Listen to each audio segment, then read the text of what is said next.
नमस्कार friends, welcome to my channel. आज का जो वीडियो है वो है गुलदाउदी के प्लांट की केयर के बारे में। वैसे तो मैंने आपको गुलदाउदी के प्लांट की छोटी छोटी सी टिप्स आपको बताई हैं, लेकिन आज मैं उसकी पूरी केयर आपके साथ शेयर करूंगी कि मैंने कैसे इतने अच्छे फ्लावरिंग उससे ली है। और आप भी इसी तरीके की फ्लावरिंग बिना ज़्यादा मेहनत के ले सकते हैं। आपको पता ही है, मैं जो भी चीज़ें अपने प्लांट्स के साथ करती हूँ आपके साथ ज़रूर शेयर करती हूँ। और मैं कुछ ज़्यादा इस तरह नहीं केयर करती हूँ कि हर हमेशा कुछ ना कुछ उनके साथ लगे रहना। मैं एक ही बार जो काम करती हूँ आपके साथ हमेशा शेयर कर देती हूँ। आज पूरी केयर आपको बताऊँगी कि आप भी इस तरीके से अपने प्लांट में इतनी ज़्यादा और इतनी सुंदर फ्लावरिंग ले सकते हैं। तो चलिए फिर वीडियो शुरू करते हैं। वीडियो थोड़ा लंबा हो जाएगा और इसी वीडियो में मैंने सारे पॉइंट्स कवर करने की, कुछ इंपॉर्टेंट बीच बीच में टिप्स देने की कोशिश की है। तो आप कोशिश ये कीजिए कि आप पूरा वीडियो ध्यान से सुने। पूरे वीडियो में आपको बहुत अच्छी टिप्स मिल जाएंगी इस तरीके के फ्लावर लेने की। गुलदाउदी एक सर्दियों में खिलने वाला बहुत ही सुंदर फूल होता है और एक बार जब इसके फूल खिलते हैं तो पूरा महीना खिले रहते हैं। और ऐसे फूल किसको पसंद नहीं होते हैं। ये सारी बातें आज मैं अपने एक्सपीरियंस से बताऊंगी। और लास्ट ईयर प्लांट्स की केयर ना करने पर मेरा गुलदाउदी मर गया था, तो आपके साथ भी ऐसा हो सकता है। मेरे पास पहले वाइट और पिंक कलर की गुलदाउदी थी। शायद पुरानी वीडियोस में आप में से किसी ने देखा होगा। देखिए, अब दिसंबर का महीना चल रहा है और इस समय गुलदाउदी के फूल खिलना शुरू करते हैं। और कुछ वैरायटी ऐसी भी होती है जो खिलकर पूरी तरीके से ख़त्म हो चुकी हैं, या जो प्लांट हम खिले खिलाए नर्सरी से लाते हैं वो फूल भी ऑलमोस्ट ख़त्म ही होने वाले हैं। उनकी केयर कैसे करनी है वो भी आज इसी वीडियो में सब कुछ शेयर करूँगी।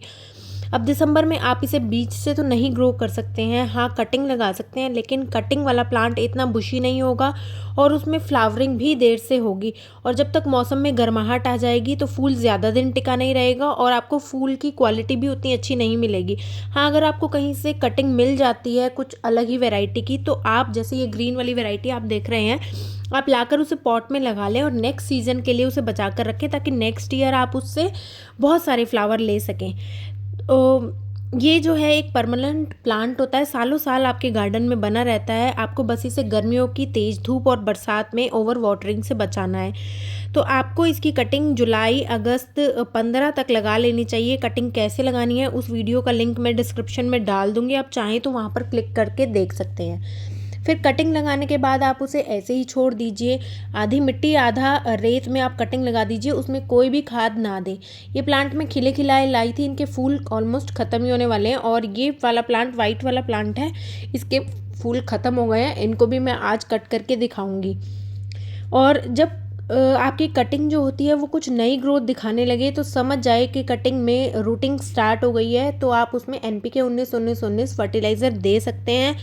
और क्योंकि उस समय बरसात होती है तो आप हर 15 दिन में फंजीसाइड का स्प्रे भी करें और पानी भी दें, क्योंकि अगर उसमें फंगस लग जाएगी तो प्लांट की ग्रोथ खराब हो जाएगी आपके, या फिर प्लांट मर भी सकता है उस टाइम पर जो भी कटिंग आपने लगाई होगी।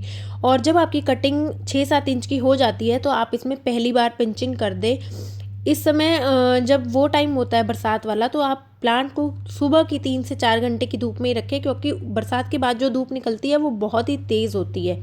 और जैसे ही अक्टूबर आता है उस टाइम जो आपने कटिंग लगाई हुई है उनकी आप रिपोर्टिंग कर दें। मिट्टी कैसे बनानी है उसका लिंक मैं डिस्क्रिप्शन में दे दूँगी, आप चाहें तो वहाँ पर देख सकते हैं। या आप कोई अक्टूबर के टाइम पे नया बिना कली का, जिसमें कलियाँ ना हो, जैसे मैं लाई थी, वो प्लांट लेकर आ सकते हैं। और अक्टूबर एंड तक उसे 3-4 बार पिंच आपने ज़रूर करना है। आपने गुलदाउदी के पौधे को ना लगभग शुरू से बचपन छोटे से लेके बड़ा करने तक 4 बार उसे पिंच ज़रूर करना है, तभी इतनी घनी फ्लावरिंग, उसमें इतनी ज़्यादा फ्लावरिंग होगी, ताकि प्लांट के नीचे से और भी ज़्यादा ब्रांचेस निकलेगी और घना होने पर आपको ज़्यादा से ज़्यादा गुलदस्ते की तरह फूल मिलेंगे, पत्तियां बिल्कुल भी दिखाई नहीं देती है। अब प्लांट को आपने जब तक उसमें कलियां खिलने ना लगे, हर 15 दिन में सरसों की खली का फर्टिलाइज़र आपने देना ही देना है, क्योंकि ये बहुत ज़रूरी होता है उसकी ओवरऑल ग्रोथ के लिए। गुलदाउदी एक हैवी फीडर प्लांट है, उसकी बहुत सारी खाद चाहिए होती है, क्योंकि इतने सारे उसमें फूल लगे हुए होते हैं, उन सबको बहुत सारी खाद चाहिए होती है। और जैसे ही एक बार कलियां खिलने लगे तो आपने उसमें कोई भी किसी भी तरीके का फर्टिलाइज़र नहीं देना है।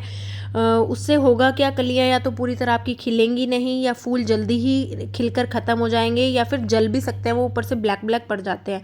जब आपका फूल खिल जाता है तो आपने इस तरह प्लांट में जो है मिट्टी में नमी बना के रखनी है, बस आपने इतना ही ध्यान रखना है। इसकी बस कली खिलने तक की केयर करनी पड़ती है, उसके बाद इसकी कोई केयर नहीं होती। सिर्फ आप मिट्टी में नमी बना कर रखें और इसको पूरी धूप में रखें।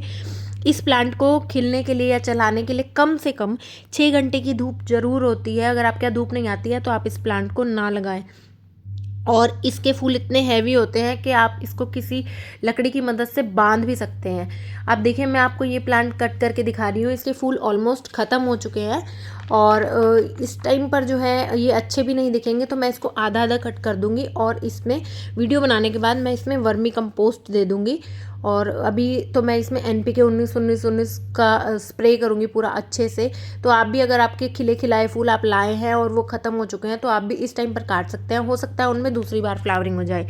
दूसरी बार फ्लावरिंग होने से लेकिन एक ये नुकसान होता है कि आपके प्लांट के बचने के चांसेस थोड़े से कम हो जाते हैं। लेकिन मैं ये मानती हूँ, जैसे अभी दिसंबर ही चल रहा है, तो एक बार और फ्लावरिंग अगर ये देगा तो फरवरी में हो सकता है मैं इसकी दूसरी कटिंग लगा लूँ, जब इसमें से नई नई ब्रांचेस निकलती हैं।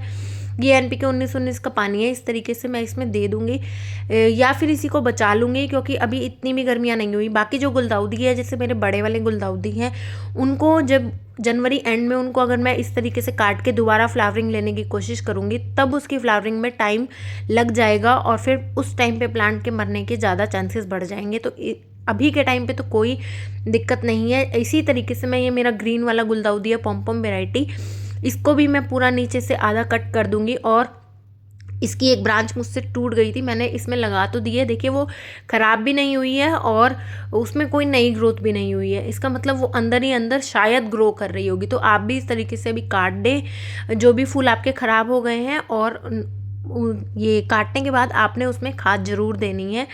वर्मी कंपोस्ट, पूरा जो सॉलिड खाद होती है मिट्टी में, उसको ज़रूर मिलाना है। और अभी तो मैं ये NPK 19-19-19 का स्प्रे कर रही हूँ और बाद में मैं इसमें खाद डाल दूँगी।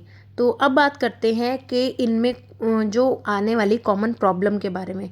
इसमें ब्लैक एफिड्स आते हैं, जो मैंने आपके साथ पहले वीडियो में शेयर भी करा था कि आपकी पत्तियां काली पड़ने लगती है, पत्तों के नीचे काले काले छोटे छोटे कीड़े, और उनकी जो स्टेम होती है उसमें भी कीड़े पड़ने लगते हैं। धीरे धीरे ये ना कलियों तक पहुंच जाते हैं, ऊपर तक, और उन्हें खिलने भी नहीं देते। और इतनी तेज़ी से ये एफिड्स मल्टीप्लाई होते हैं कि आपको पता भी नहीं चलेगा आपका प्लांट कब आज सही था और अगले दिन आपको ख़राब दिखेगा। और पत्तों के नीचे होते हैं तो इस तरीके से पता भी नहीं चलता। ऐसे में आप हर 15 दिन में, चाहे पेस्ट लगाओ चाहे नहीं, नीम ऑयल का स्प्रे करते रहें और अपनी पत्तियों को कभी कभी पलट कर ज़रूर देखें कि कहीं इसमें कीड़े तो नहीं लग गए हैं।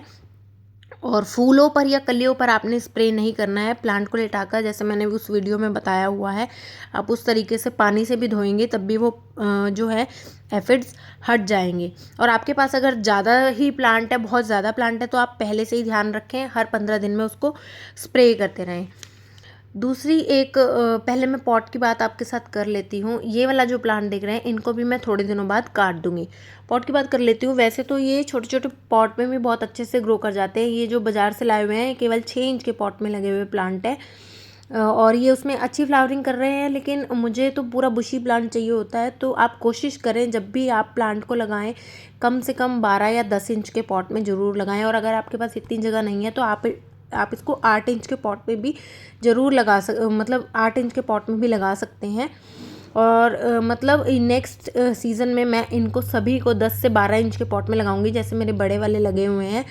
तो इनके लिए पॉट साइज़ कम से कम आप 8 रखें और मैक्सिमम आप 12 इंच के पॉट में इसको एक प्लांट को लगा सकते हैं। तो ये चीज़ आपने ध्यान रखनी है इतनी अच्छी फ्लावरिंग लेने के लिए, क्योंकि इतने बड़े पॉट में खाद भी बहुत ज़्यादा आती है और आपको बार बार कुछ करने की ज़रूरत भी नहीं पड़ती है। तो ये चीज़ आप ध्यान रखें। दूसरी एक प्रॉब्लम इसमें देखने के लिए मिलती है कि जब इसके फूल खिल जाते हैं तो नीचे से इसके पत्ते सूखने लग जाते हैं। और ये कोई प्रॉब्लम नहीं होती है, कुछ लोग इन्हें देखकर घबरा जाते हैं। इसमें नेचुरली ये बात होती है कि जब इस प्लांट की नई नई ग्रोथ होती है या फ्लावर ऊपर से खिलता है तो नीचे से ये प्लांट सूखना शुरू कर देता है, उसकी पत्तियाँ सूखने लग जाती है। मेरे प्लांट में आपको ज़्यादा नहीं दिख रही है क्योंकि मैं इसमें हर वक्त नमी बना के रखती हूँ। जैसे ही मुझे दिखता है मैं इसमें हर वक्त इस तरीके से नमी मेरे सभी प्लांट में बनी रहती है। इसीलिए मेरे, लेकिन जो मैं बाज़ार से प्लांट लेकर आई थी उनके सभी पत्ते नीचे से सूखे हुए थे, तो ये कोई घबराने वाली बात नहीं है। आप उनमें नमी बनाए रखें, जब फूल आएंगे तो ये प्रॉब्लम कम भी देखने को लिए मिलेगी, और अगर होगी भी या किसी किसी वैरायटी में होती है तो फिर आप उससे घबराएं ना, ये नॉर्मल है इसका प्रोसीजर। दूसरी इसकी मिट्टी की बात करती हूँ। मिट्टी आपने वेल ड्रेन ही बनानी है, क्योंकि इस प्लांट को जब ये ग्रोइंग पीरियड में होता है ज़्यादा, या कोई भी प्लांट कभी भी अंडर वाटरिंग से नहीं मरता है, ओवर वाटरिंग से आपका कोई भी प्लांट जल्दी से मर जाता है, तो ये चीज़ आपने ध्यान रखनी है। एक, जब ये प्लांट ग्रो करता है तो नीचे से इसमें शक्कर निकलते रहते हैं। देखिए अब तो मैं शक्कर निकलने दूंगी, लेकिन जब इस पर कलियां नहीं बनी थी तो मैं ना इस प्लांट को हमेशा नीचे से साफ रखती थी। नीचे से आप देख भी पा रहे होंगे, मैं इसकी पत्तियां हटाती रहती हूँ इसी तरीके से। इसमें मैंने नीचे से कभी कोई ग्रोथ नहीं होने दी, ताकि नीचे से इसमें जल्दी से कोई कीड़े मकोड़े ना लगे। तो आप भी ये चीज़ ध्यान रखें, नीचे से ये प्लांट जितना साफ रहेगा उतना ही इसमें कम पेस्ट अटैक करेंगे, चींटियाँ इसमें कम जाएंगी। और चींटियाँ ये कैसे होते हैं, जो मिली बग्स को और इधर उधर के जो भी एफिड्स वगैरह होते हैं उनको नीचे लेकर जाती है। एक और प्रॉब्लम इसमें देखने के लिए मिलती है कि, और एक चीज़ और, मैं ना जब इसमें फूल आ गए हैं तो मैं क्या करती हूँ, इसको बीच बीच में जब भी ऊपर आती हूँ 2-3 पत्ते बीच बीच में से हटाती रहती हूँ। मतलब अंदर से ये जितना, ऊपर से तो पूरे फ्लावर हैं और बीच में से पूरा पत्ता पत्ता है, तो इसको तो बिल्कुल भी हवा नहीं लगती है। तो मैं क्या करती हूँ, आती हूँ तो बीच बीच में से 3-4 पत्ते इनके हर प्लांट में से निकालती रहती हूँ, ताकि ये थोड़ा स्पेस अंदर से बना रहे और हवा आर पार होती रहे।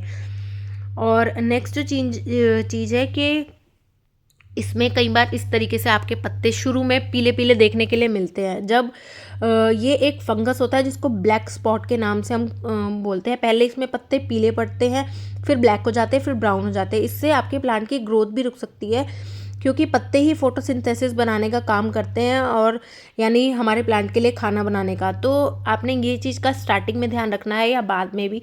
अगर 1-2 पत्ता हो रहा है तो वो एक नेचुरल प्रोसीजर होता है पुराने पत्तों का, लेकिन अगर सभी पत्तों में ये प्रॉब्लम हो रही है तो आप उस पर फंजीसाइड का स्प्रे ज़रूर करें। और एक टिप आपको ये भी देती हूँ कि अगर आप प्लांट से साल में 2 बार फ्लावरिंग लेना चाहते हैं तो ये आपके लिए रिस्क होता है कि आपका प्लांट मर भी सकता है, लेकिन टाइम आप देख लीजिए। वेदर, जैसे मैंने वाइट वाले के काटे हैं तब ये फ्लावरिंग कर देता है, और मरने के पहले आप उसकी कटिंग बना के रख लीजिए, उसको टाइम आने पर ग्रो कीजिए, बड़ा कीजिए। जो भी प्रोसीजर मैंने बताया है उस तरीके से आप अगर इस समय गुलदाउदी खरीद कर लाते हैं तो आप नेक्स्ट ईयर के लिए अपने प्लांट को इस तरीके से तैयार कर सकते हैं, और जो है इतनी भर भर के फ्लावरिंग कर सकते हैं। आशा करती हूँ वीडियो आपके लिए हेल्पफुल रही होगी। वीडियो हेल्पफुल रही हो तो वीडियो को लाइक करें, चैनल को सब्सक्राइब करें। Thank you.